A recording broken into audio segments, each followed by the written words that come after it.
À l'occasion du 150e anniversaire de la mort de l'abbé Jacques de Lille, nous vous prions d'écouter M. Gabriel Reuillard qui vous parle de cet humaniste. L'abbé Jacques de Lille, que le 150e anniversaire de sa mort à Paris, le 1er mai 1813, rappelle à l'attention, eut au moins le mérite d'une rare application au service de dons littéraires, plus brillants dans leur apparence que solides en réalité. Il fut extraordinairement prôné de son vivant. Il serait presque tombé dans l'oubli aujourd'hui si des professionnels ne se penchaient par moments sur son cas. Excès d'honneur et peut-être de sévérité, car même de son vivant, il eut de sérieux détracteurs. Tâchons de comprendre pourquoi. Il était né à Aigueperce dans le Puy-de-Dôme en 1738. Son acte de baptême le déclare fils naturel d'Antoine Montagnier et de Marie Bérard. Il reçut son nom d'une prairie que possédait la famille maternelle dans les plaines de la Limagne, chantée avec agrément dans ses vers. Son éducation fut confiée au curé de Chanonnat dans le voisinage de Clermont-Ferrand, dont le poète, naturellement aimable, garda le meilleur souvenir. C'est au collège de Lisieux à Paris, où sa famille paya une modeste pension, qu'il put achever de brillantes études, puisque, en seconde année de rhétorique, il a remporté tous les premiers prix, et couronnant le tout 3 ans après, celui d'éloquence latine qui suffisait pour ouvrir la carrière de professeur. Il n'est cependant que répétiteur pour commencer, faute de place libre. Dans cette modeste situation, peut-être pour l'oublier, ou mieux, je crois, parce qu'il sait se plier aux inconvénients, il entreprend la traduction en vers des Géorgiques.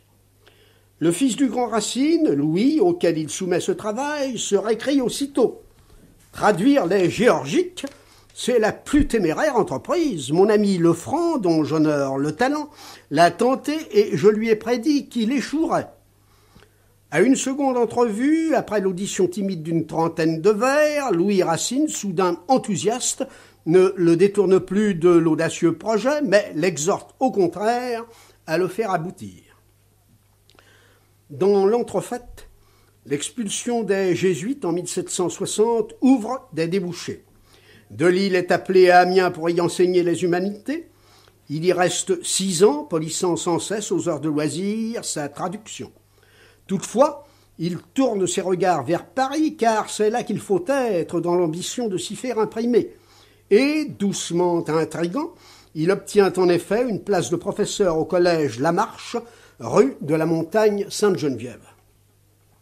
Il est de bonne mine, il sait faire valoir, par une impeccable diction, les grâces d'un esprit complaisant qui, se voulant charmant, y parvient aisément. Le voilà introduit dans les salons mondains les plus justement réputés, chez mademoiselle de l'Espinasse, chez madame Geoffrin, chez madame du Défunt. Il y coudra les célébrités plus ou moins durables du moment. Le doux Bernardin de Saint-Pierre ne peut que s'en éprendre, et l'appui de son amitié. Puis c'est Turgot, Marmontel, Buffon, d'autres encore, qui applaudissent à sa lecture. La traduction des Géorgiques paraît en 1769. C'est tout de suite le succès. Que dis-je? Un enthousiasme de mode quelque peu délirant. Les femmes s'en mêlent, on trouve l'ouvrage sur leur table de toilette, parmi les in-quarto de l'encyclopédie, même parmi de pesants volumes d'Helvétius.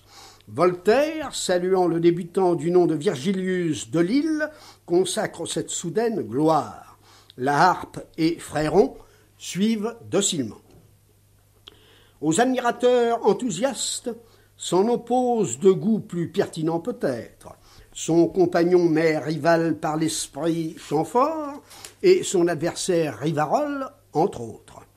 Lebrun, qui lui aussi avait traduit quelques passages des Géorgiques, blâmait rageusement, je le cite, la lâche facilité du petit abbé de Lille. Chateaubriand dira « c'est du Raphaël copié par Mignard ».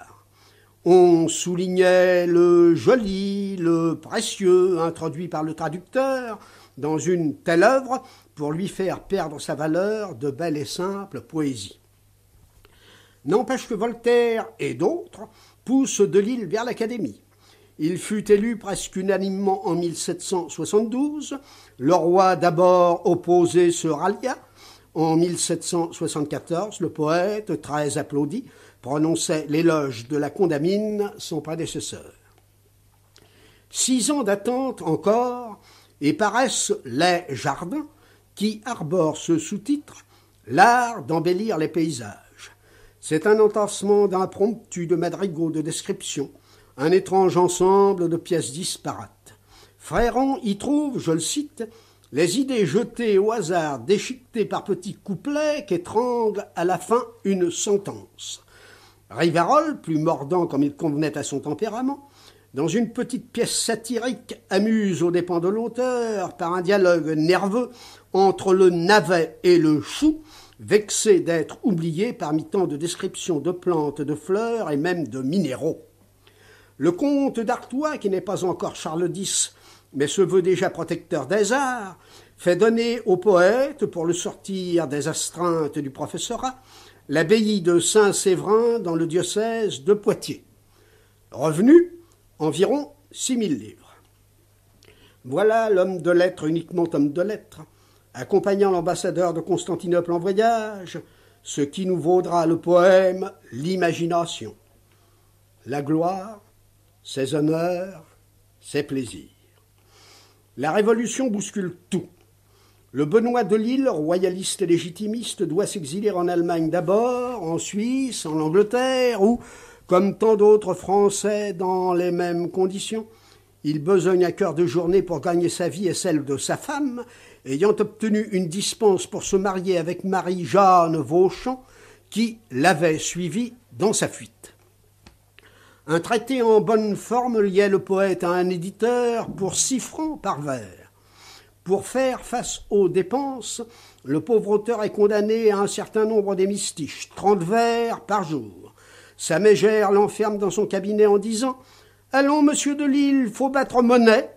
Au besoin même, dans la crainte qu'il pût être en son absence délivré par un visiteur, elle cache ses vêtements, ses chaussures. Chateaubriand confirme cette attitude dans ses mémoires. Un jour, j'étais allé chez lui, il se fit attendre, puis il parut les joues fort rouges. On prétend que madame de Lille le souffletait, je n'en sais rien, je dis seulement ce que j'ai vu. Ce faible put revenir en France en 1802. Il y rétablit sa situation. Il eut même, le 4 mai 1813, des obsèques quasi nationales, où, derrière le cercueil couvert de fleurs, marchaient les plus hauts personnages de l'Institut, du Collège de France et de la Sorbonne, suivis d'une immense foule. Sur le cortège de Saint-Étienne-du-Mont au Père-Lachaise, les fenêtres étaient garnies de spectateurs au-dessus des rues noires de monde. Tant de gloire alors, maintenant presque l'oubli.